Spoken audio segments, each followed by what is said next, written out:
वो मानो कहीं गायब हो गई थी। किसी को भी इसके बारे में कुछ मालूम नहीं था। गफरान के दिल में अब अजीबोगरीब वसवसे पैदा होने लगे। कहीं एलिज़ा ने मेरी बेवफाई की वजह से खुदकुशी तो नहीं कर ली। इन ख्यालात ने गफरान की नींदें तबाह कर दी थी। ज़िंदगी की इस रेल पेल ने इसे थका के रख दिया था और इसी कश्मकश में पूरे 5 साल गुजर गए। अब तो इसके मिलने की उम्मीद भी इसके दिल से ख़त्म हो गई थी। इन 5 सालों में गफरान की सना से कोई औलाद नहीं थी और शायद यही वजह थी कि इनकी शादी कामयाब होने के बावजूद भी कामयाब नहीं थी।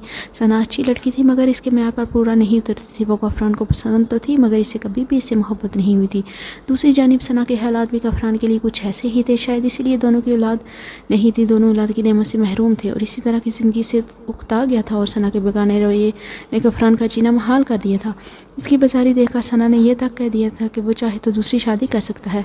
सना को इसकी शादी पर कोई एतराज़ नहीं होगा। वो जैसे किसी हला में सफ़र कर रहा था।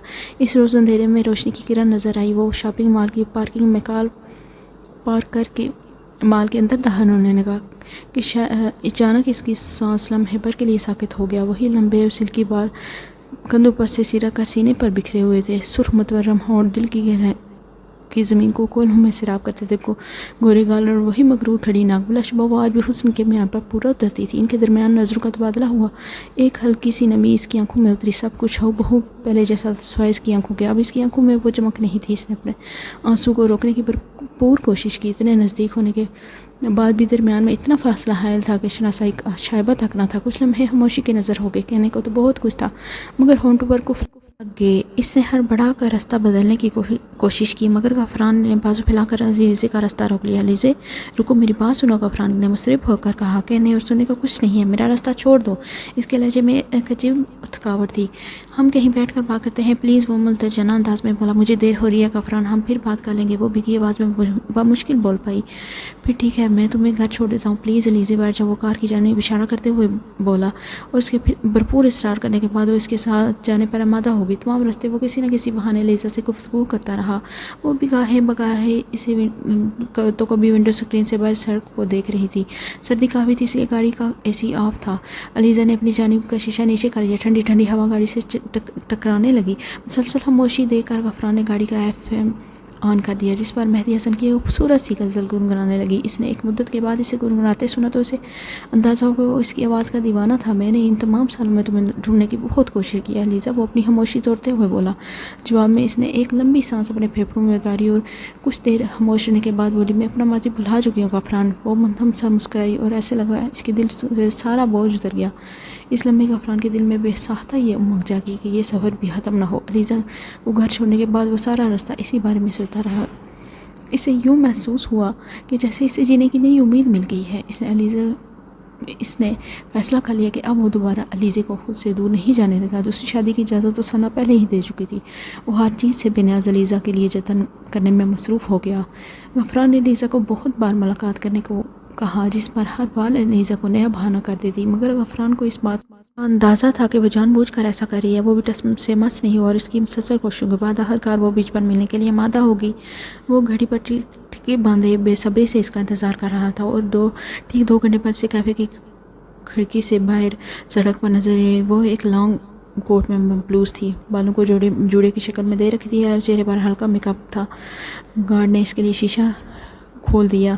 वो बाहर से दाखिल हुए तराना दूसरे गफरान को इधर उधर ढूंढने लगी और फिर इसे देखकर मुस्कुराई और इसके ऐन मुकाबले आकर बैठ गई। आज वो बिल्कुल मुख्तलिफ नज़र आती। अलीज़े को देखते ही गफरान के चेहरे पर बशाशत उमड़ आई। दोनों ने वेटर को ऑर्डर नोट करवा दिया और फिर इधर उधर की बातें करने लगी। अलीज़ा, मैं तुम्हारे इस खुशगवार रवैये से बहुत कायल हुआ हूँ, तुमसे बेहद शर्मिंदा भी हूँ, इसलिए मैं अपनी ज़ातों पर तुमसे माफ़ी मांगना चाहता हूँ। वो अपनी बाजू टेबल पर फैलाते हुए बोला।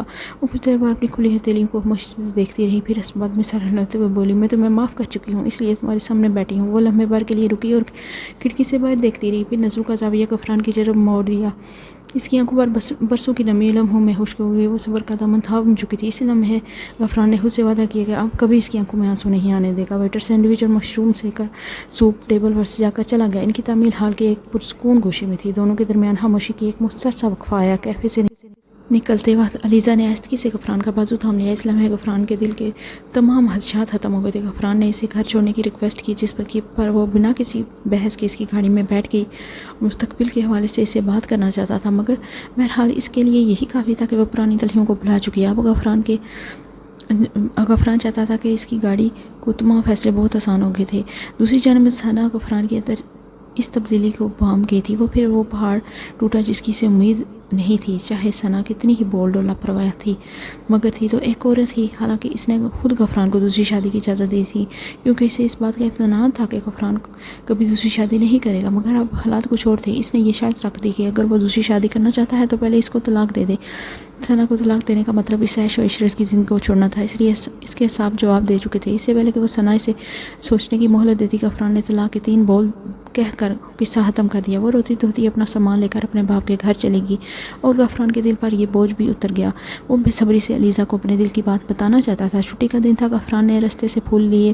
وہ علیزہ کو ایک اچھے سے انداز میں پرپوز کرنا چاہتا تھا۔ آج موسم بھی خوشگوار تھا۔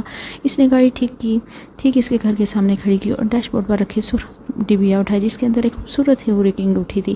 اس نے وہ ڈبیا کوٹ کے اندرونی جیب میں رکھتی ہوئی گاڑی سے اتر کر اس کے سامنے لان میں پانی دیتے ہوئے دکھائی دی۔ وہ عام سے ہولیے میں بھی حسین لگ رہی تھی۔ اس نے گرم جوشی سے علیزہ کو پکارتے ہوئے ہاتھ ہلایا۔ علیزہ اس کی آواز کا تعاقب کرتے ہوئے پیچھے مڑی اور چونک سی گئی۔ غفران اس کے حیران چہرے کو دیکھ کر مسکرایا اور اس کی جانب بڑھنے لگا۔ ان دونوں کے درمیان لکڑی کی چھوٹی سی دیوار تھی۔ پھولوں کا گلدستہ اس کی جانب بڑھانے ہی والا تھا کہ 4 سے 5 سال کی خوبصورت سی بچی جس نے لائٹ پنک کلر کی فراک پہنی ہوئی تھی دور سے تیز قدموں سے پودے پھلانگتی علیزہ کے پاس آئی اور اگلے ہی پل اس کی باہوں میں جھول گئی۔ دیوار حائل تھی جس سے وہ آدھی چھپی ہوئی تھی اور آدھی دکھائی دے رہی تھی۔ ابھی وہ پھولوں کا گلدستہ اس کی جانب بڑھانے میں والا تھا کہ 4 سے 5 سال کی خوبصورت جس نے لائٹ پنک کلر کے فراک پہنی ہوئی تھی دور سے تیز قدموں سے پودے پھلانگتی ہوئی علیزہ کے پاس آئی اور اگلے ہی پل اس کی باہوں میں جھول گئی۔ ماما جان، پاپا جانی آپ کو بلا رہے ہیں۔ یہ سنتے ہی غفران کے ہاتھوں سے گلدستہ چھوٹ کے نیچے گر گیا۔ علیزہ نے براہ راست اس کی آنکھوں میں دیکھا۔ علیزہ، تم نے شادی کر لی اور مجھ سے اتنی بڑی بات چھپائی، یار تم نے ایسا کیسے کر سکتی ہو میرے ساتھ؟ وہ بے بسی سے بولا۔ اس کے آخری الفاظ پر علیزہ کے اعصاب تن گئے۔ میرا سب کچھ دو پر لگ چکا ہے علیزہ، اب تم مجھے اتنا آگے لا کر خود پیچھے کیسے ہٹ گئی؟ اس کا لہجہ بالکل بھیگ چکا تھا۔ وہ 5 سال کی چھوٹی بچی حیران آنکھوں سے کبھی اپنی ماں کو دیکھتی کبھی غفران کو دیکھ رہی تھی۔ تم کس حق سے مجھے یہ سب کہہ رہے ہو؟ تم ہو کون غفران؟ تمہارا کوئی حق نہیں بنتا مجھے یہ سب کہنے کا۔ میں نے تمہیں تمہاری طرح شادی کا جھوٹا آسرا نہیں دیا۔ اس کی شفاف کی ڈھلی آنکھوں میں شکایت اور لہجے میں بھرمی تھی۔ تمہیں محبت کا بھرم رکھنا نہیں آتا غفران۔ تم نہ میرے ہوئے نہ ہی اپنی بیوی کے ہو سکے۔ اس کی گردن احساس ندامت سے جھک گئی۔ اس کی آنکھوں سے آنسو کے چشمے پھوٹنے لگے۔ اس نے اپنا چہرہ اپنی ہتھیلیوں میں چھپا لیا۔ غفران، ایک شناسا آواز اس کی سماعتوں سے ٹکرائی۔ اس نے چہرے سے اپنا بھی کیا ہوا تھا ہاتھ اٹھایا اور ٹھٹک کر رہ گیا۔ زبیر کو اپنے سامنے پا کر غفران کے اوسان خطا ہو گئے۔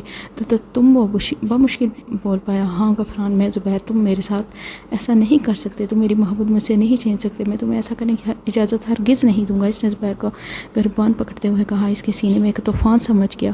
بکواس بند کرو اپنی، علیزہ نے درشتی سے کہتے ہوئے اس کی گرفت سے زبیر کا گریبان آزاد کروایا۔ کس محبت کا ذکر کر رہے ہو؟ یہاں اب تمہارا کوئی نہیں ہے۔ اس وقت تمہیں میرا خیال نہیں ہے جب تم مجھ سے شادی کے جھوٹے وعدے کر کے چوری چھپے یہاں سے آ گئے تھے۔ میں کس تکلیف سے گزری ہوں کبھی سوچنے کی کوشش کی؟ تب میرے سوال میں تم کہیں نہیں تھے غفران۔ اس سوال میں اس کے لہجے میں بلا کی برہمی تھی۔ علیزہ، مجھے بس ایک موقع دو، مجھے معلوم ہے تم آج بھی صرف مجھ سے محبت کرتی ہو، ورنہ تم کیوں مجھ سے ملنے آتی، مجھے معاف کرتی۔ وہ بے چارگی سے بولا، میں صرف زبیر کے کہنے پر تم سے ملی تھی۔ وہ چاہتا تھا کہ میں تمہیں معاف کر دوں، ورنہ بھولی میں کچھ بھی نہیں ہوں۔ اس کے احتجاجیہ کا عنصر ہوا میں زہر کی طرح پھیل گیا۔ اس کی آواز میں لرزش بتدریج انتہا پر پہنچ گئی۔ غفران کو دل میں علیزہ کے ساتھ کیے ہوئے غیر منصفانہ سلوک پر ملال ہوا۔ وہ مزید بھرنے کی بجائے اپنا رخ اندر کی جانب موڑ گئی۔ بچی کا ہاتھ ہولے سے اپنے ہاتھ میں لی اور آہستہ آہستہ آگے قدم بڑھانے لگی۔ زبیر نے ہمدردی سے اس کے کندھے پر ہاتھ رکھا۔ غفران میں زبیر کا سامنا کرنے کی ہمت ختم ہو گئی تھی۔ ابھی وہ ان دونوں نے چند قدم فاصلہ طے کیا ہی تھا کہ اس کے سماعتوں سے اس 5 سالہ بچی کی آواز ٹکرائی، ماما، یہ وہی تصویر والے پاپا ہیں نا؟ وہ نہایت معصومیت بھرے لہجے میں علیزہ سے مستفسر ہوئی۔ غفران نے بوکھلا کر زبیر کی جانب دیکھا۔ اس کا پورا وجود منجمد ہو چکا تھا۔ دوسری جانب سکوت طاری تھا۔ وہ معاف کھڑا علیزہ اور اپنی بچی کو جاتا ہوا دیکھ رہا رہا تھا، وہ تینوں اس کی نظروں سے ایک ایک کر کے اوجھل ہو گیا۔ وہ وہاں موجود نہیں تھا، مگر اسے یوں محسوس ہوا جیسے سڑک کے دونوں جانب بلند قامت چلا چلا کر کہہ رہے ہوں کہ ماما یہ وہی تصویر والے پاپا ہیں نا۔ وہ بچی غفران کی تھی جسے زبیر نے اپنایا تھا۔ علیزہ نے ٹھیک کہا تھا، اس کے سوال میں کہیں بھی نہیں تھا۔ اس کے چہرے کی تازگی کی وجہ بھی زبیر تھا۔ علیزہ واقعی اپنی زندگی میں آگے بڑھ چکی تھی جہاں غفران کی کوئی گنجائش نہیں تھی۔ یہ عمر بھر کا روگ تھا اور اس نے اسے تنہا جھیلنا تھا۔ تو دوستو، اگر آپ کو میری ویڈیو پسند آئی تو ویڈیو کو لائک کر دیں، چینل کو سبسکرائب کر دیں اور بیل کا نوٹیفیکیشن دبانا مت بھولیے گا۔ اپنا بہت سارا خیال رکھیے گا۔ ملتے ہیں نیکسٹ ویڈیو میں۔ اللہ حافظ۔